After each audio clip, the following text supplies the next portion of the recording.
Welcome to another Rooted in Reliability podcast, broadcasting live from sunny Clearwater, Florida, and we are finishing up the Leading Reliability Conference, and we're going to spend a few minutes with Raf, who's going to tell us a little bit about his presentation today, and then we'll talk a little bit about the conference as well. So welcome to the podcast.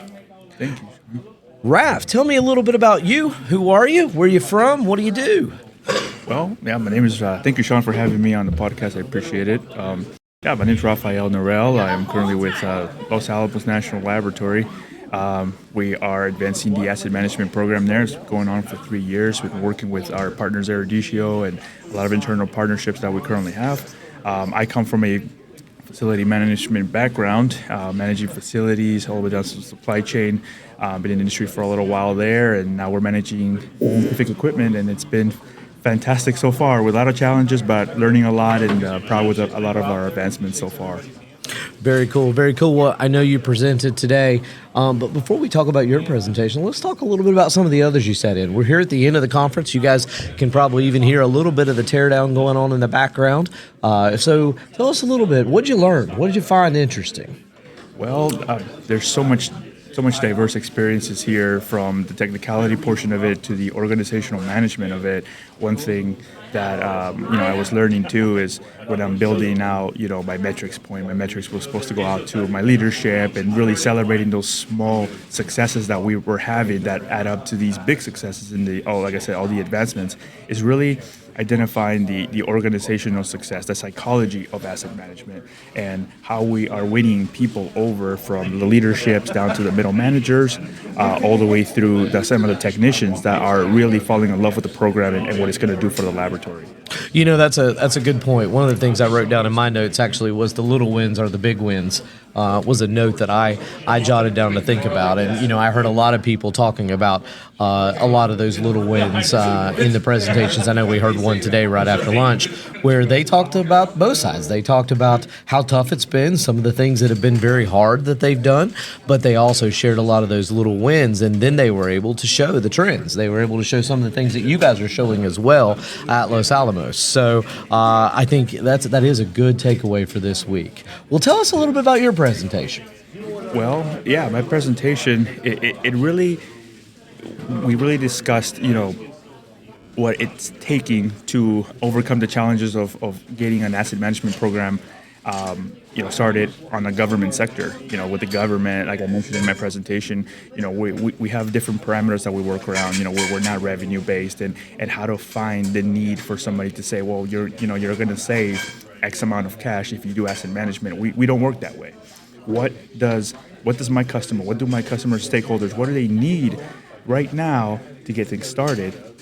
And, after we identified the need with the help of Eruditio and the team and their internal crews, we were able to narrow down what was most important to them. And, we were able to isolate that and really focus our strategies towards that, and really even down to our metrics. How do we line all that up to give them the success within those parameters? And from there, we sprout out and really start tackling the reliability portion, whether that's what they're going for, or we start going towards the warehouse management. So really spreading our wings, but we need to plant a seed somewhere, and the seed is planted where they need it. Absolutely. I heard you and a few other people talk a lot today about really understanding those customers, understanding their needs, specifically their needs. And for you, I know that's meant that some of your customers have a concern about one area and other customers have a concern about another. So tell us a little bit about that. Because you're multi-site or multi-locations within the lab, tell us about some of the different things that people are focusing on. Well, certainly, there's the work control management portion is a huge one that's coming into play. With CMMS advancements, people are starting to think that our asset management is becoming a CMMS. Sure, it's fair to think that, but what if we can leverage that and say, yeah, we can use CMMS as a work control software as well, that we can feed it information, that we can feeding it engineering results and assessments, and then upload that information. And what if we can give it critical spare part data? What if we can, and that becomes all synchronized, and we have a robust system that may have been birthed out of a CMMS software, whether that's where the route they want to go.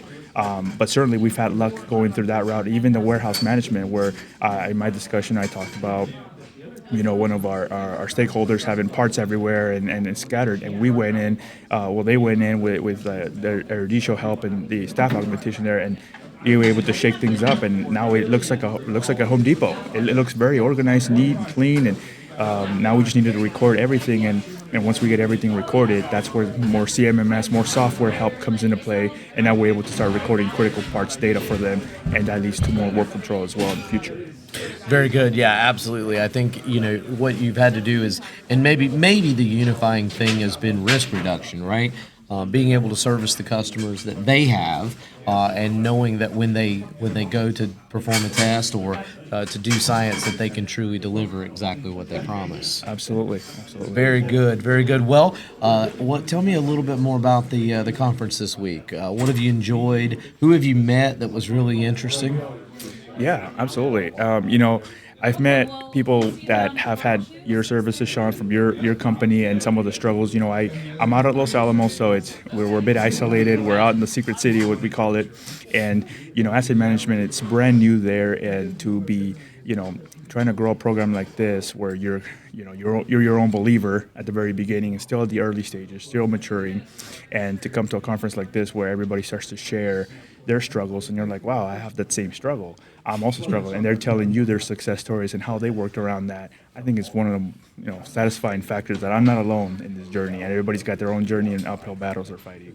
Yeah, absolutely. I think that is one of the things, especially at a conference like this one, where you really get to sit down and start talking to people, and you realize, wow, we may be making completely different products, right, or doing completely different things, but we are facing a lot of the same problems.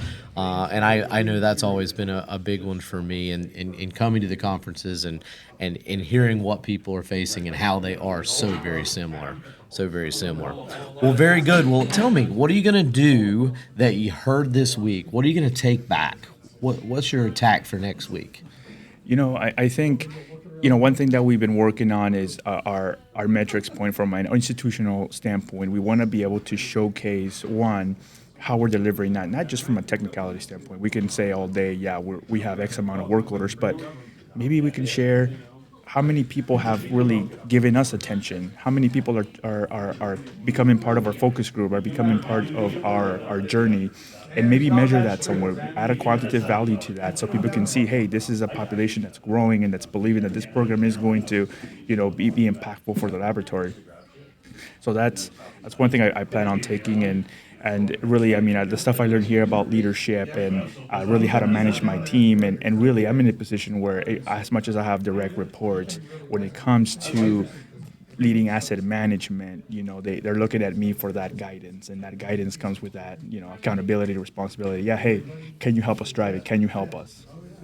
Absolutely. And I think the leadership portion, I know I got to sit in on part of that on the first day of the conference as well. I participated a bit, but I also got to enjoy it, and it is a bit of a mirror. You get to look and bouncing things off of, okay, what I'm hearing versus what I do, and what do I take back and what do I do differently from that perspective. So, well, very good, Raf. Thanks so much for joining us on the podcast. Really appreciate you being here for your first conference presentation. First conference presentation.